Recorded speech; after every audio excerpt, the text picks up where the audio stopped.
lichen planus pigmentosus வந்து is an inflammatory dermatitis. இது வந்து is an autoimmune condition. autoimmune நம்மளோட ஓன் பாடியில் இம்யூன் சிஸ்டம் வந்து டிஸ்ரெகுலேட் ஆகிறனால இந்த பிக்மெண்டேஷன் ப்ரொடியூஸ் ஆகுது. அந்த இம்யூன் சிஸ்டத்தில் என்ன ஆகுனா தேர் இஸ் அதிகமாக CD8 T cells அப்படிங்கிறது அதிகமாக ப்ரொடியூஸ் ஆகிறனால நம்மளுக்கு இந்த inflammatory mediators perforin, interferon gamma, interleukin 1 beta இந்த மாதிரி நிறைய டியூமர் நெக்ரோசிஸ் ஃபேக்டர் இந்த மாதிரிலாம் இன்ஃப்ளமேட்டரி மீடியேட்டர்ஸ் ஆக்டிவேட் ஆகுது. இந்த இன்ஃப்ளமேஷன்னால நம்ம மேல்தோலோட அடிபாகத்தில் கெரட்டினோசைட்ஸ், பேசல் கெரட்டினோசைட்ஸ்னு இருக்குது.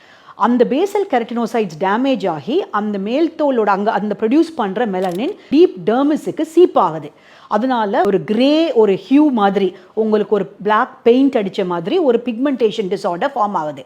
ஸோ இதுதான் எல்பிபிக்கும் மெலஸ்மாவுக்கும் இல்லை வித்தியாசம். ஸோ யூஸ்வலாக உங்களுக்கு ஒரு பிக்மெண்ட்ரி டிஸார்டர் இருந்தால் அதுக்கான ஸ்பெஷலிஸ்ட்டை கன்சல்ட் பண்ணி sometime you may need a skin biopsy to confirm. So உங்கள் ஃபேமிலிலேயோ இல்லை உங்கள் ஃப்ரெண்ட்ஸுக்கோ யாருக்காவது LPP, lichen planus pigmentosus or melasma இருந்தால் இந்த வீடியோவை ஷேர் பண்ணுங்கள். நீங்கள் அதுக்கு ஏதாவது ட்ரீட்மெண்ட் எடுத்துகிட்டு இருந்தீங்கன்னா என்ன ட்ரீட்மெண்ட் எடுத்துகிட்டு இருக்கீங்க, என்ன க்ரீமுங்கிறத இந்த கமெண்ட்டில் போடுங்க. we will definitely try to help you.